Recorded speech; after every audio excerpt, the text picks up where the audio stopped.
Hey guys, welcome to this week's podcast episode. I'm really excited about today's guest, George, and he's got a really interesting story. He's a self-made millionaire, and he's got this interesting ideas talking about.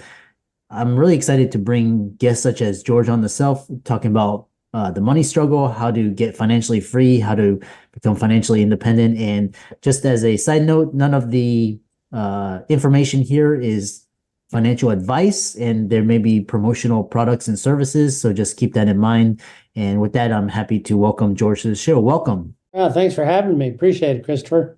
Yeah. So kind of like I always love hearing individual story because that sets the ground for inspiration, motivation, and sets the groundwork for the conversation to ensue. Yeah, my background has been sales and marketing my whole career. And as a sales guy, I wondered why people bought things and did they have enough money? And I always wondered, well, why do a lot of people not have enough money? And it was like, well, is there enough money out there? And of course, the answer was yes, there's an abundance of money. And then I started researching as to why people didn't have it. I realized that there's many millionaires out there and they all figured out how to do it and they gained the knowledge, but they didn't share the knowledge of so somebody could copy it because they were like, well, I don't want you to be my competitor. So I actually invented a whole new concept that changes the whole dynamics of that. And now it's opened up to anybody that really wants to change your financial picture, whether it's some of your clients as doctors or whatever. They could even do it with their children to help pass it on to their kids. Yeah, and I've always wondered why people struggle so much in finances. And you're talking about, is money scarce, but our government can print trillions of money at the touch of a button. So, it's all about creating value.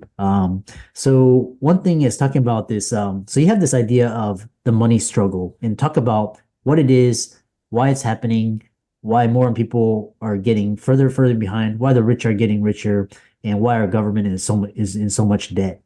Well, that's a great question. And what the core issue is, it happened. It started all with us between ages 2 and 10. We heard things like growing up when we were starting to build beliefs. We heard things like, "Oh, I'm sorry, we can't afford that, honey. Rich people are greedy. Money doesn't grow on trees," and the list goes on and on and on. And when you hear enough of that, your subconscious then forms a belief, and you will have that belief for the rest of your life until you replace the data, right? And so people can't get to the data because it's in their subconscious. The subconscious is there to protect you. So every time you try to build something or go get a lot of money, it just throws a wall up and self-sabotages you, even if you're driven and motivated and all that kind of stuff. So it's hard to do. That's what caused it. And people, it's the same reason people that win the lottery, within 5 years, they lose it all and go back down to that level that their belief system says what they're worth. And talk about the influence of the school system. Why do we learn about like Pythagorean theorem and all these? I don't say that I don't call them useless, but they're not very practical. And when schools can be teaching us about like credit, debt, income, how to become an entrepreneur. Why don't schools teach this? Because they don't know themselves. How many wealthy teachers do you know? Very few. I'm Yeah. just So they have the same subconscious belief that says, well, I get whatever they pay me and that's it. And they've been handed a criteria and said, teach the criteria. They're not the entrepreneur that says, oh, I need to teach you about money and how to make a lot and live a lot and become wealthy and financially free, or have that world called financial freedom. Huh? It's interesting because growing up in school, it was like, okay, so in order to be wealthy, you had to be a doctor, lawyer, you had to be a celebrity, athlete, all these things, and no mention was about business owner, no mention was about entrepreneur, creator, none of these things. These are just like, to become wealthy, you had to have a high paying job. The next question is, so you help people achieve financial freedom, and again, I know your thing is to help people become free in the shortest amount of time with the least amount of struggle, the most efficiently possible, the most most efficiently. So how did you develop this idea? What is this idea? And just as a caveat, this is not advice. We're just like, again, we're discussing concepts. I'm going to ask you a couple questions. So, and this question is for every one of your listeners. But my first question is, have you personally ever found a penny laying on the ground and picked it up? You ever done that?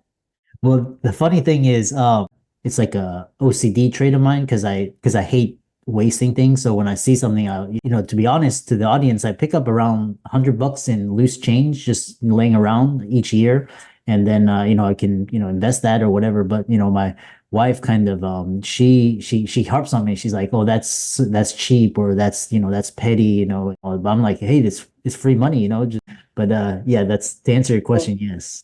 Yes, I ask everybody, have you ever done it? Everybody says yes. My second question is, when you found that penny, did you ever turn it into $1 million?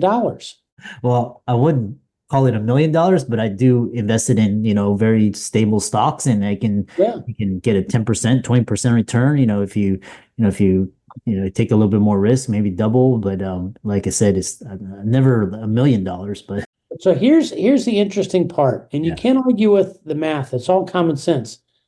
If you took that penny and doubled it to 2 cents and 4 and 8 and 16 and 32, and you just doubled it 28 times, it equals $1,342,177.28. Can't argue with the math, right? So that's phase one of common sense, okay? But here's the real question.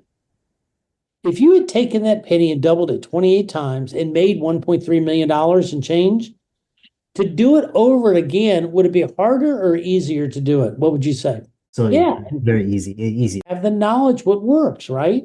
So the only thing now that I learned that's keeping people from not having any money to becoming financially free is the knowledge, correct? If they had the knowledge of what to do that worked, they could just copy it and go do it, right? Does that Yeah. make sense? Yeah, I mean, it makes sense. So what we did, we created a system, and this is really wild. So when you find your penny, you log into your system and you say, "Here's how I found my penny." And went da da da da da da enter, right? You could do that, correct? Yeah. Well, as soon as you do that, then the magic kicks in, because here's what my system does. When you add an answer to that system, you become part of a community where everybody's helping everybody.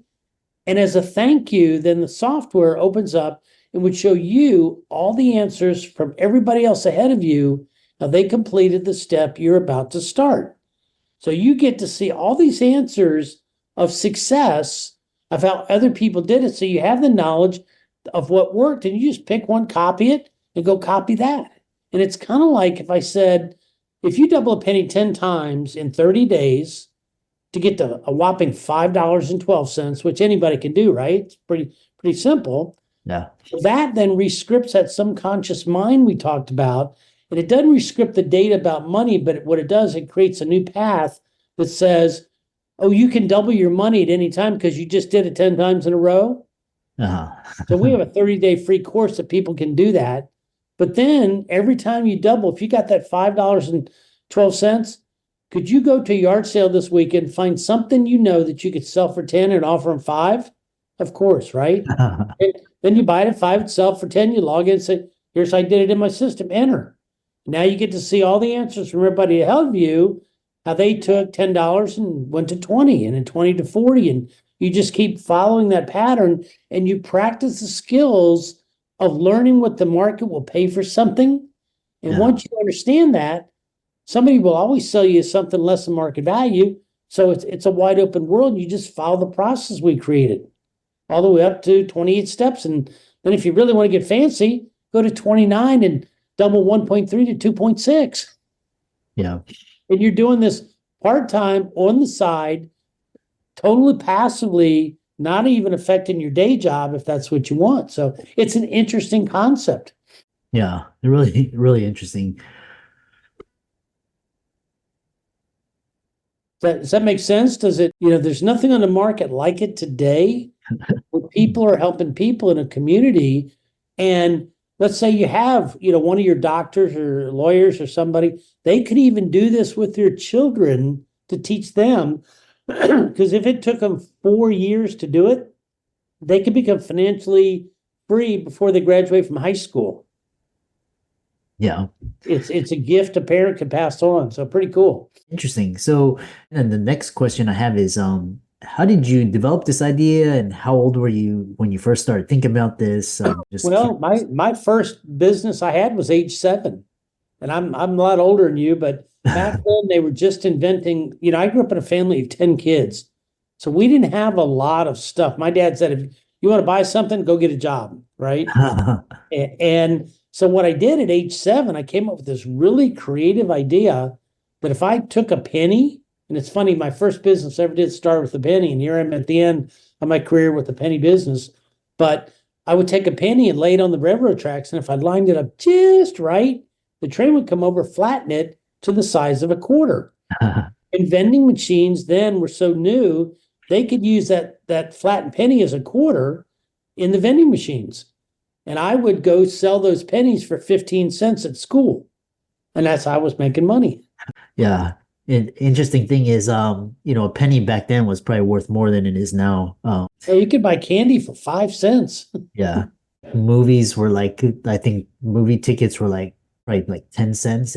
And then like popcorn was like 2 cents or something. It was like, like freaking popcorn's like $30. And it's like you could, They didn't have inflation back then. It wasn't invented back then.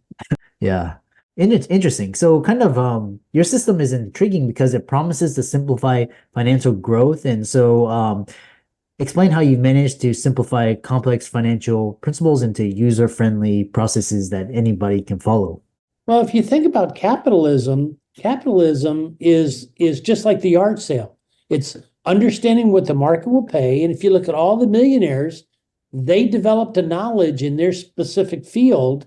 Like your doctors, they have to go get a lot of knowledge, right? And people get paid more for working with their brain than they do with their hands. Okay. Mhm. So the knowledge is the core differential that people go for MBAs, and I go, why do you, my initials in my company is MBG. So I now say, why do you need an MBA when you could get an MBG for much less? It's teaching capitalism of understanding what the market will pay for something. And then once you know it, then going out and making bids for less. Things like, eBay, they become a billion-dollar company with the same concept, or Etsy or Amazon or any of these vendors. We're just now passing on the knowledge, and they can use those tools to leverage for their own wealth. So you're essentially a knowledge broker, and you're basically you're kind of We're actually a membership of mentors, because I'm not even given the knowledge. The knowledge is coming from the people that already have done it and have the success and proof that they could do it. And then somebody could say, well, I could just go copy it in my system. They can even text onto their comments, and they might even reply back and carry on a private blog to say, well, how'd you do that, Christopher? What if I did this and this and this? And people wonder, they say, well, what happens when you get into bigger numbers? How do you do it? Well, it's not as scary, because if you're going from 40,000 to 80,000, you may buy 4 expensive cars and sell them, and only make a small amount on each one. And then when you finally, it may take you 4 or 5 cars to do that. And then you log in and say, well, it took 5 cars, and here's I did 1, 2, 3, 4, and 5, or a car and a condo and this, whatever. But what you're learning is, again, what the market will pay for something, using the doubling a penny as the model to keep honing your skills. Yeah, I love that. Really fascinating. Really, like I just this kind of this concept financially. So one thing I wanted to ask you is because I've talked to millionaires, I talked to decamillionaires, centimillionaires, and they say that it gets easier the higher you go financially, but most people think it gets harder to go higher. Sure. In this concept. It's like when you start to run, it's hard to get started running, but once you get up to speed or driving, once you get up to speed, you can do it. And I had a millionaire tell me, Laura Langemeyer, and I'm happy to always use her name, but she said there was only one common ingredient, believe it or not, in all the startup businesses of how they broke through to get their first million. I said, just one thing? And she said, yeah. And I said, well, would you mind sharing it? And she said, sure. And she said, these wise words, she told me, she said, if it's not your genius, it's not your job. Oh, He said, if you're the salesperson and you don't have money, go get with somebody that has a lot of money that has no idea. If you're not the accountant, go team up and bring on your team an accountant that's their passion and their genius. And they would build a team of people, even they would barter their time to get a piece of the company. But yeah. all of them broke through their first million by surrounding themselves with people that had the genius, that was their genius. It's really because Napoleon Hill talks about what you're just this mastermind and basically this creation of value and Yep. knowledge and value transference and profiting from it, of course, but it's like really interesting because like your first 100,000, like when I made my first 100,000, it was really hard, but then the next 100,000 it was really easy. The first million was hard. The next is like And answer your that easier then. How would you answer that question? I actually, when I look back on it, it's like kind of like you have that confidence and your subconscious knows you've already done it, so it's already assumed that you can do it again. You had the knowledge and a new belief that you could do it. Yeah. And that's exactly what my system plants in people's brains Uh-huh. is the experience of success, success, success, success. And they finally their brain goes, I can do this. Yeah. You're like it clicks, right? It's just like click, Yeah. My model is going where you've been, as we say. It's almost like running a marathon because like the first marathon, like you struggle, but then the next one is like easier because you've done it and it's like easier. It's like it's kind of this success begets Yep. success. Yeah. And what's funny is I tell people that, when you get into the bigger numbers of my model of doubling, Yeah. let's say you're going from 640,000 to 1.3 million. People go, well, that's hard, right? I go, no, not that's just your mental virus still kicking in Yeah. because you may buy 4 houses and we tell people exactly what to do and do it totally on the side. And it may take you 5. Who cares? Yeah. You can do it in 2, 3, or 4 years, just part-time on your own. Yeah. We like to tell people you can do this program and make $1.3 million in 2 to 4 years part-time, and you can't use your own money because it's free money laying on the ground that an investor put there. 20 people walk by and your subconscious said, that's for me. And that was the free money that they said, here, start your business. The only thing nobody told you is, well, how do you do it? And now my model says, here's how you do it when you find that penny. Yeah. The other interesting thing is, for that, let's say, you're talking about big numbers here, let's say 10 million or, 20 million, these numbers. What's interesting is like people are like, I can't do that because they're thinking they have to work for that, they have to like trade their time and to make, 20 million a year, you're going to really struggle unless you find like capital or, partnership or leverage or, some way to make that deal. So, but, people are just thinking, oh, I gotta find a job that pays me 20 million versus like create 100 millions of value, you take 20% of that. So, Well, and it's expertise is building passive income. I mean, yeah, even with our model, we have an affiliate program that builds passive income for people just for helping other people get involved in it. And it's creating, letting your money grow and trade your time for money to do the work. And yeah, that's creates your momentum, like you said, in your marathon. That yeah, gives you the endurance to run a hard time instead of running a marathon as a sprint. yeah. How can people find out more about you? Well, it's easy way to remember it is millionairesbygeorge.com. Yeah, I love that. I want to build millionaires and we have a membership fee. It's a very small amount to it. And if they go to the website, it's not about the money. It's my give back to society. Is if somebody even can't afford it, we'll give them a free 6 months trial and say, if you do the action, we'll give you another free 6 months. It's not about the money. It's about the mindset. Yeah. They spelled action wrong in the dictionary. They spell it ACTION. That's so wrong. Because if you just take the I in the middle of it and pick it up and move it to the front, it now changes the dynamics and says, I act on. Interesting. If somebody can take the knowledge that we offer and they can act on it, they can change your life financially. Yeah, really interesting. And for all the audience out there, let's think George, for coming on and just talking about, these abundance, how to shift your mental framework from scarcity to abundance using these concepts and ideas, which is really interesting. Be sure to follow all of his social media and give him a like and follow, and check out his website as well. And with that, thanks so much for coming on. Great. Thanks for having me.